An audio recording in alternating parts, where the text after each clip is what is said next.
Well, it is such an honor to be here. I remember when I first heard of the amazing work that Phyllis Schlafly had done with her 6 children. I thought, how on earth is that possible? And this is back, before I was even married. And now I have my own 6 children, and I'm trying to do that. Only 6. It's a good start.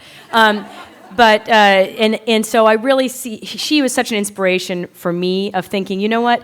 It's possible to both have a family, be not just a mom where you send them off to boarding school or something and do your own thing, but actually a real full-time mother, but also have an active role in the world and speak for all those things that are so important to the next generation. So I want to thank her for that model she has been to so many young women, myself among them. So tonight I want to talk a little bit about a topic that was, as Elizabeth mentioned, dear to Mrs. Schlafly's heart, which is that of judicial activism. And that's something that we have seen, unfortunately. I guess it's definitely in the news lately. We see a lot about it, but just want to talk about how we got here to a place where the courts have taken so much control of our country and of the things, rather than as the Constitution designed it, Congress writing our laws, we've got courts writing our laws, and why judicial confirmations have become this third rail of politics, this explosive event in our nation.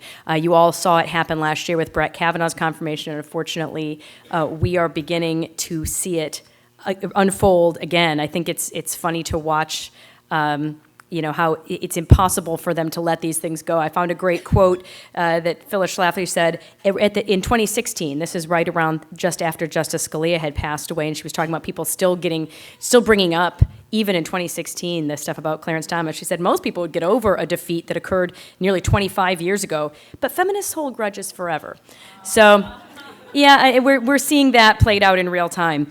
So how did we get here where the Supreme Court was this huge focus of American politics? And I think the answer is it has become a focus because it has been an incredibly useful tool for the left to achieve its goals in American society. There are so many of its goals, and Elizabeth read a bunch of them that are frightening and that it has achieved, but many times did not, at the time that they happened, have the public will or interest to achieve. That Congress was not willing to vote to reach these liberal ends, and they had to find another way around it. And that way, for most of the last century, was very successfully achieved through the courts.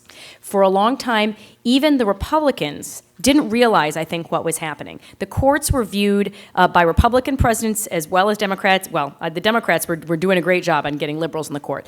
The Republicans also were doing a great job of getting liberals on the court because they weren't approaching it the right way. Eisenhower, for example, he appointed 2 of the most liberal justices in American history. Chief Justice Earl Warren, like the classic worst case scenario for liberal activism. He was appointed by a Republican president. Do you know why? Not because they looked at his judicial record and said, this guy's going to be great. It's because he was running for president and stepped out and let Eisenhower win and supported him in his home state of California. So it was a political shit that he kind of handed. Oh, thanks so much for stepping aside. Here, you can have the Chief Justiceship of the Supreme Court. He appointed Bill Brennan, another classic liberal on the court. Again, why? Not even because he had an R after his name, which at least, I guess for whatever that means, Warren had one of those. Bill Brennan is because he said, well, I'm getting him to an election and I really want to make sure I win the Northeast, so let's pick a Catholic Democrat because there's a lot of those up there and maybe they'll vote for me. Like, really? This is your calculus? It probably didn't even make a difference in the election, and we had, for a life-tenured Supreme Court justice who was a judicial activist. Nixon appointed Justice Blackmun, the author of Roe versus Wade, right? So we have a really long and bad history on judges. But you know what? Back then, we didn't have the same kind of judicial wars we do now where every single nomination is a huge firestorm between left and right. You know why? Because they were winning anyway. Why would you fight these nominations, right? The president's done it for you. Suddenly they started to ramp up a lot more when Ronald Reagan decided with Ed Meese, his attorney general, realized, okay, we got to do something about this. And Reagan had seen as governor of California already how the state, the things he wanted to do in the state that were going to be great policy were being blocked every time by the courts. So he realized, oh, okay, I see where this is happening. They're doing it. They know they can't do it in the actual sphere of elected politics. It's things that the people don't necessarily want, but they get judges to do it for them. So he knew it's important to have judges who have a principled approach. And when of course, everyone saw that as soon as they tried to attack William Rehnquist as he was becoming Chief Justice, they kind of gave up on Scalia and they let him go through with unanimous votes. So that's exciting. But then once they realized they had won the Senate in 1984, they said, we need a new policy. We can start blocking these guys. And that's when Robert Bork was nominated. So we saw a historic level of opposition, of unfair characterizations of him, of his record, and we developed a whole verb that came out of it. The verb to bork someone basically means to unfairly attack them and defeat them in that manner. Because the left suddenly went so crazy. At the time, the right was not at all prepared. They thought, oh, judges just go through, and as long as they're really well qualified, no problem. And no one questioned that Bork was very well qualified. I mean, he was a renowned scholar, so they thought he'll be fine. No, the left had decided we're not going to let any more of these Scalia-type people through, right? So they were caught flat-footed. The left is running millions of dollars of TV ads. Right, they've got Gregory Peck narrating TV ad. First time in history there was a TV ad against a Supreme Court justice. And on the right, you had people like Charlton Heston saying, "I'll narrate an ad. Give me the ad. We'll do an ad for him." And they're going, "Nope, we don't want to engage on this." You had Robert Bork Jr., who was willing to go on TV and saying, "Hey, I'll defend and try to explain my father's record." And he got a call from his own father saying, "No, this is not appropriate. We don't want to fight this way." Well, we learned after that fight.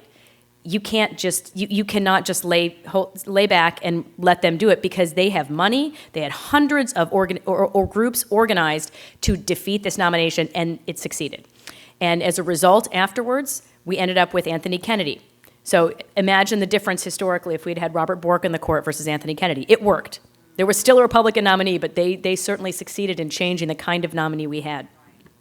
Fast forward, and I'll point out one other interesting thing. So there were some important characteristics about what happened with Bork. One is that we had lost the Senate, right? So we need to remember always the importance of if we cannot maintain control of both the presidency and the Senate, that's when things get hairy.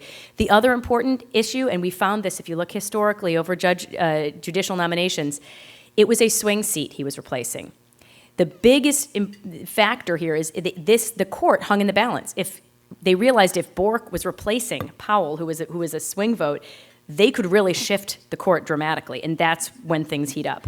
So fast forward to 1991, Clarence Thomas is nominated to replace Thurgood Marshall, one of the most liberal justices on the court. And of course, Clarence Thomas already was well known within Washington as being incredibly conservative, he'd been dramatically attacked during his time working in the Reagan administration. So they knew it was going to be a very different regime. So, of course, that's when you see things ramping up again.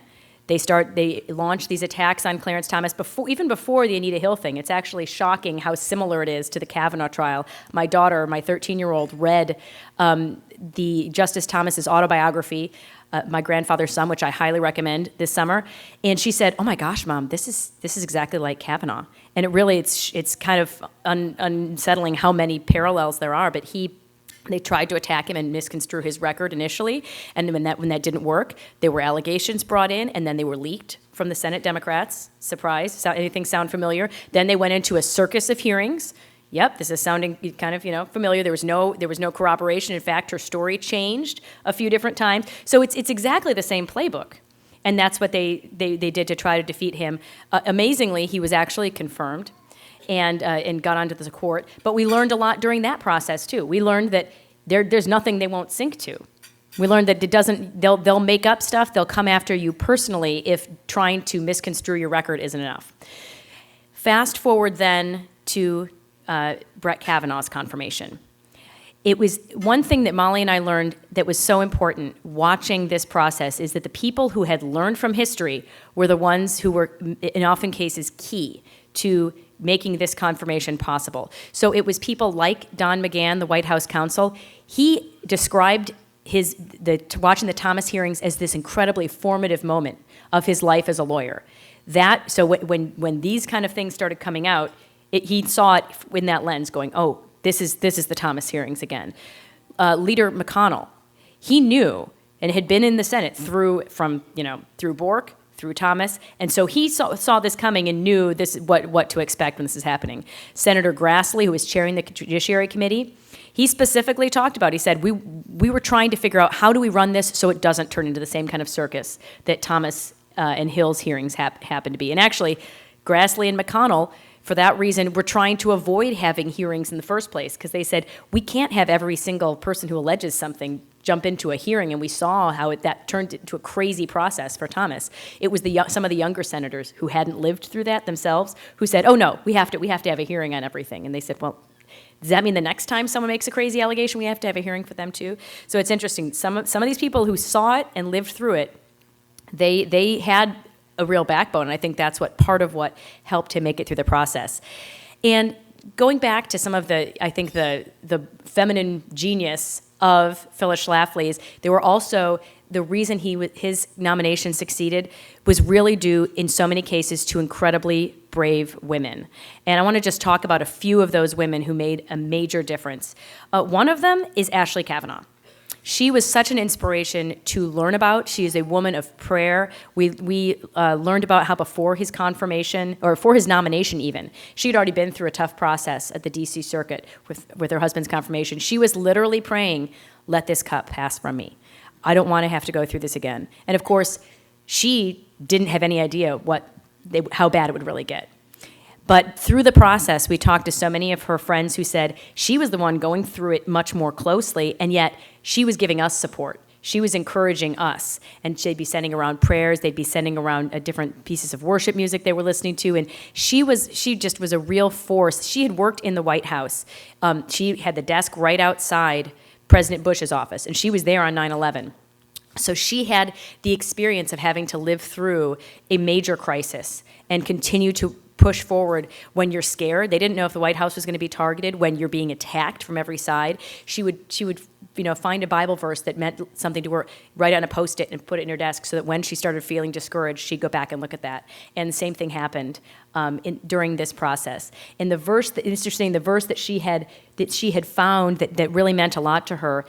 Later, right before, the day before his final hearing, she had a devotional she was going through, and that was the verse of the day. And it was just one of those moments where it's like, okay, I know God has got this, right? Senator Susan Collins is another one, and she's someone that I'm not used to praising this way, because I don't agree with a lot of the positions she takes as a senator. But I have to say, the amount that Molly and I have learned about the way she approached this confirmation process, her strength and her courage was sine qua non for the accomplishment of this. If she had not been there and been in the courageous person against the hostility she was facing, we would not have Justice Brett Kavanaugh today. She started receiving threats even before he was nominated. As soon as there was a vacancy, she was having coat hangers sent to her office in Maine and in Washington as threats about abortion. And people who were starting to threaten her employees. Eventually, one of her employees had to leave because she was getting such vile and frightening threats. This is a woman who really enjoyed spending her career working, helping Social Security claims and things like that. And she said, how ironic is it that in the name of women, they're forcing this woman out of public service? That is totally backwards. Even before things got crazy, she took the nomination more seriously than almost any of her other colleagues. She is not a lawyer herself, but hired a bunch of lawyers to help her go through his record. She knew it down to the footnotes. There was a lawyer who was saying to her, what do you think about his opinion in this case? And she said, oh, you haven't read footnote 4 then, right? I mean, she knew it cold, and she spent 2 hours with him in a meeting, just talking through all the cases and going through everything. When they finally finished, because she didn't want to miss a vote. It was time for a vote. Have to cut it off, even though we're going.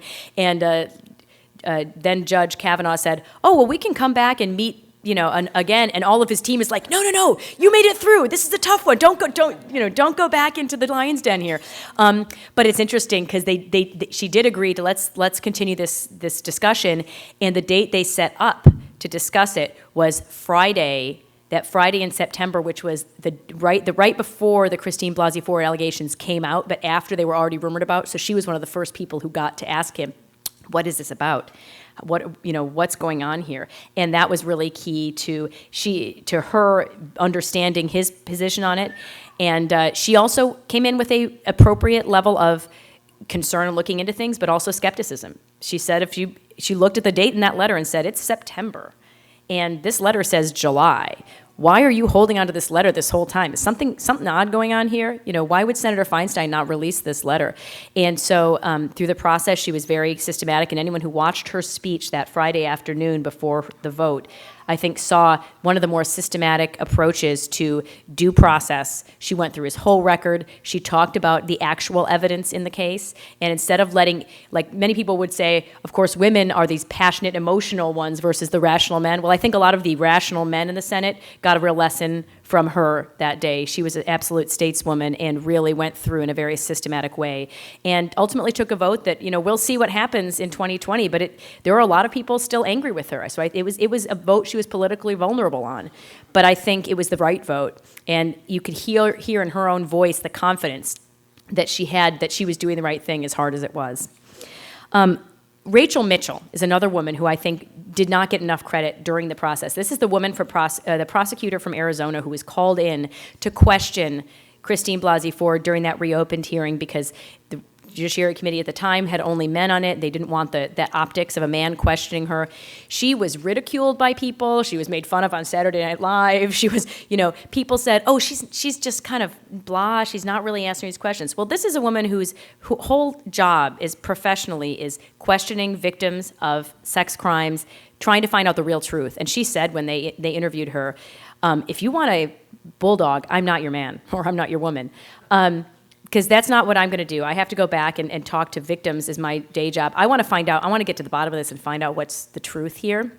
And she did that in a very gentle way, but in a systematic way. And ultimately, when she finished, she had uncovered all sorts of things, like what's up with this fear of flying thing that Christine Blasey Ford said she's afraid of flying, but she flies all the time to like Tahiti for surf travel, right? Or the inconsistencies in her story. How is it you don't know how you got home, but it's so far away? And Molly and I took that drive. It is a long and circuitous route to get from Columbia Country Club, where she said the party was near, to her home.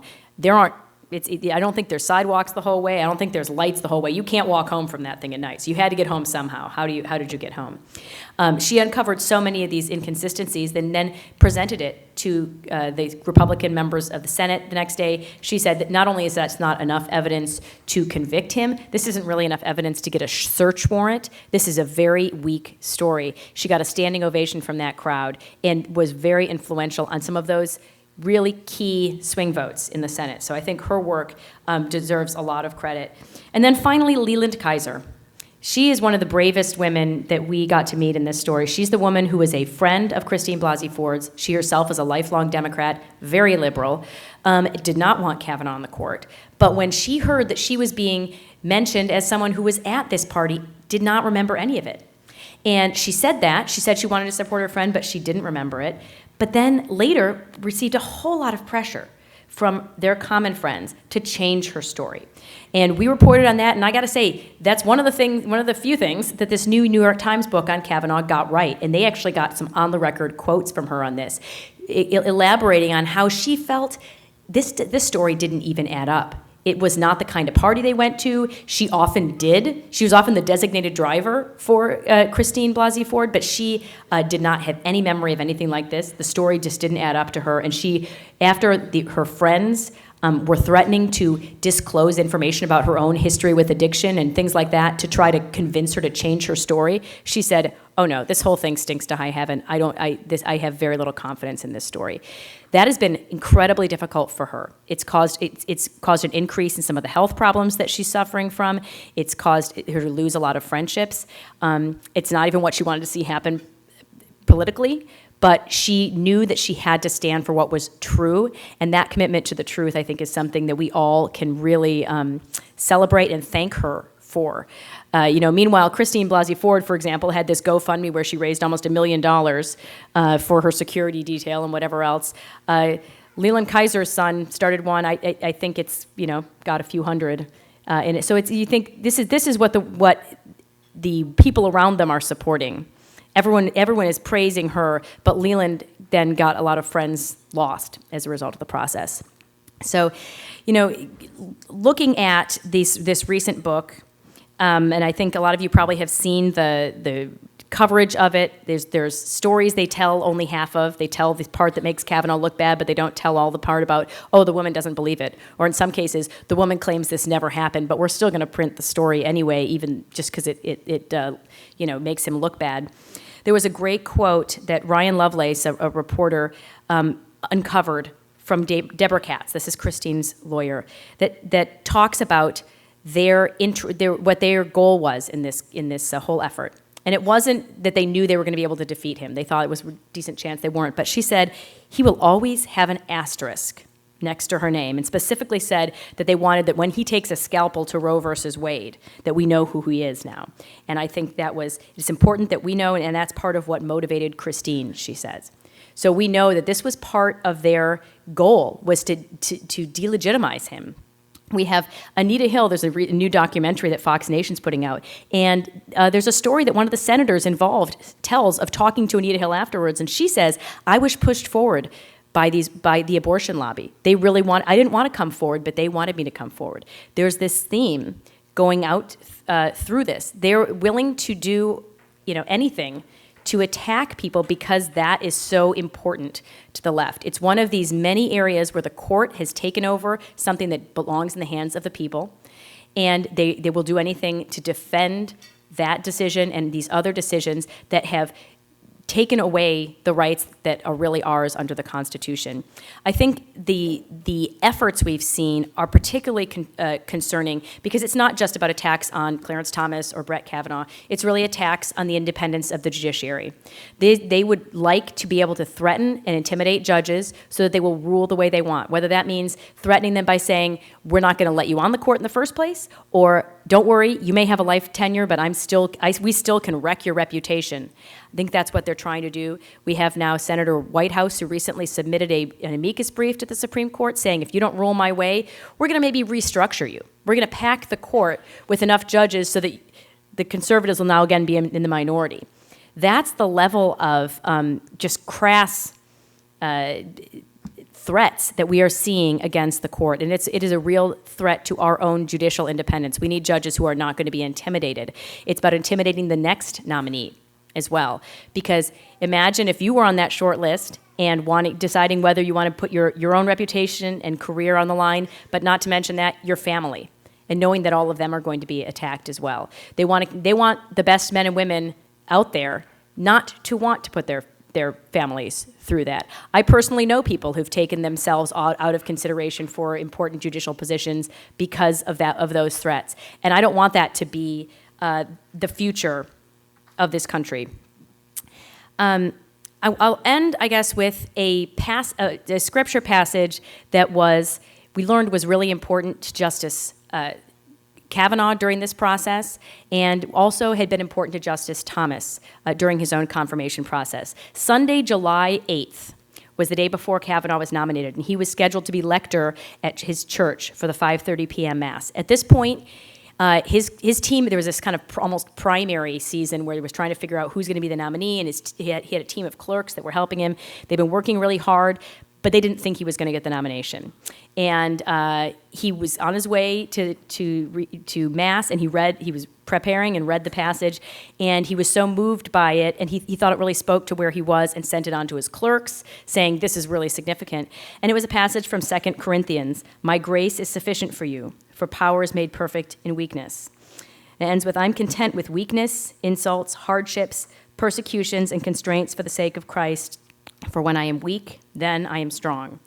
Now, at the time, he thought that was God trying to give him strength because he wasn't going to get this nomination that he really thought he would be a great nominee for.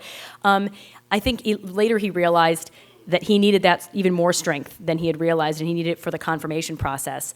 It gave me chills when I was rereading Justice Thomas's autobiography and saw that that's the exact same passage he was praying during his own confirmation hearing. And he was also praying the same passage that Ashley Cavanaugh was praying at the same time, let this cup pass from me. And he talked about the importance of, we always focus on the let this cup pass from me, but we forget the next line. It's not my will, but yours be done. And so just to leave us with a little hope that we have strength, and in the weakness that we sometimes can perceive in how frustrating the political process is and the cultural wars are, when we are weak, then we are strong. So it's really a matter of, we need to understand what has been happening in the culture around us. We need to react to it. We can't just sit on our hands. And this is why Molly and I wrote the book. If we don't understand what the left is doing in these cases to try to take over our country using the courts, we won't be able to fight back. So we need to learn from all these things, learn from what has been done in each of these cases so we can respond better next time, because this isn't the last time.